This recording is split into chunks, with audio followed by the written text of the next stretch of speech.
এদিকে কক্সবাজার রোহিঙ্গা শরণার্থী শিবির পরিদর্শন করেছেন প্রধান উপদেষ্টা এবং জাতিসংঘ মহাসচিব।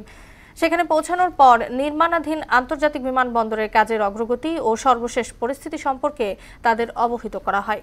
এরপর 1 লাখ রোহিঙ্গার সঙ্গে ইফতার মাহফিলে অংশ নেবেন দুজন। আমানুল হক বাবুল ও আফসার কবির আকাশের প্রতিবেদন, জানাচ্ছেন শারমিন স্বর্ণা। রোহিঙ্গা শরণার্থী শিবির পরিদর্শন করতে এখন কক্সবাজারে প্রধান উপদেষ্টা ডক্টর মোহাম্মদ ইউনুস এবং জাতিসংঘ মহাসচিব অ্যান্তনিও গুতেরেস। শুক্রবার দুপুর 1টায় হজরত শাহজালাল আন্তর্জাতিক বিমানবন্দর থেকে বিমান এয়ারলাইন্স যোগে কক্সবাজার পৌঁছান তারা। এ সময় বিমানবন্দরে তাদের স্বাগত জানান কক্সবাজার জেলা প্রশাসক ও পুলিশ সুপার।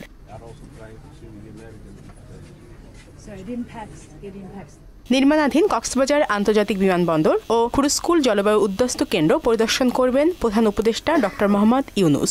জাতিসংঘ মহাসচিব অ্যান্তনিও গুতেরেস এবং প্রায় 1 লাখ রোহিঙ্গা শরণার্থীর সঙ্গে ইফতারে যোগ দেবেন। রোহিঙ্গা লার্নিং সেন্টার, রোহিঙ্গাদের সাংস্কৃতিক কেন্দ্র ও পাটজাত পণ্যের উৎপাদন কেন্দ্র পরিদর্শন করবেন।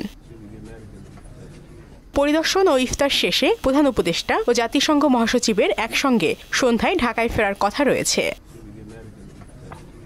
শারমিন স্বর্ণা, মোহনা সংবাদ।